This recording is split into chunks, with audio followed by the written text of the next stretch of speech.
Sharmanda bo'ldim. Ishdagilarning oldida rasvoyi jahon bo'ldim. Yer yorilmadi. Men tikka kirib ketmadim. Agar shu ishga qaytib borsam, it bo'lay.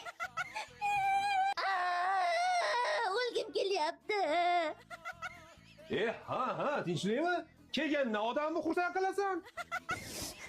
Ishxonadagilarning oldida rasvoyim chiqdi. Ha, birinchi marta emas-ku, nima his qilasan? Bitta dugonamni Fotiha to'yi bo'ldi. O'sha to'ydan to'rt top keldi. O'sha to'rtni hammaga yedirib chiqayotgandi. Menga kelganda mundoq qaradi-da. "O'rtoq, sendan sassiq hid kelyapti" dedi. Yaxshi-ku. Buni nimasi yomon? Ey, siz ham asabimga tegmang. Qarochi hammasi keyin birma-bir meni hidlab chiqdi. Ha, o'l, men senga necha marta aytdim. Meni naskimni kiyib ketma. Bir kun kimnidir o'ldirasan sen. Keyin boshqa bo'limdagi dugonalarim kelishdi. Ular ham meni kelib boshdan oyoq hidlab chiqishdi. Xo'sh, nimani hidi kelayotgan ekan? Hidgacha hali bor. Keyin ana boshlig'imiz Tursunoy opa eshitib qoldilar. U ham keldi. U ham hidlab ko'rdimi? Ha, uni burni o'zi ham prisosda ekan.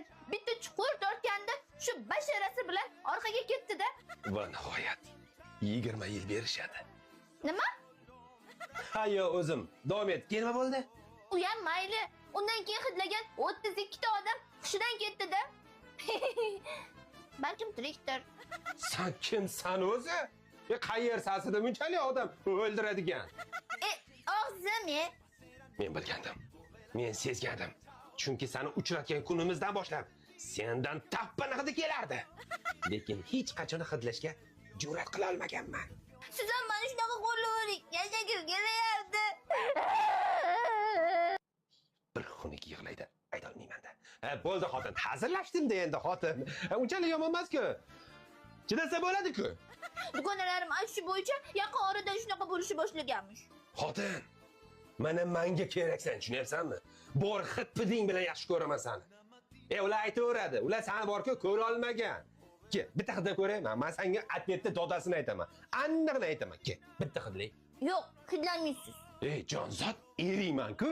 Bitta desang bo'ldi. Qani? Tayyormisiz? Men vechna tayyorman. Qani?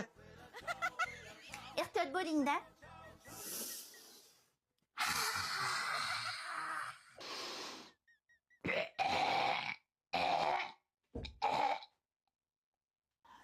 Ufu.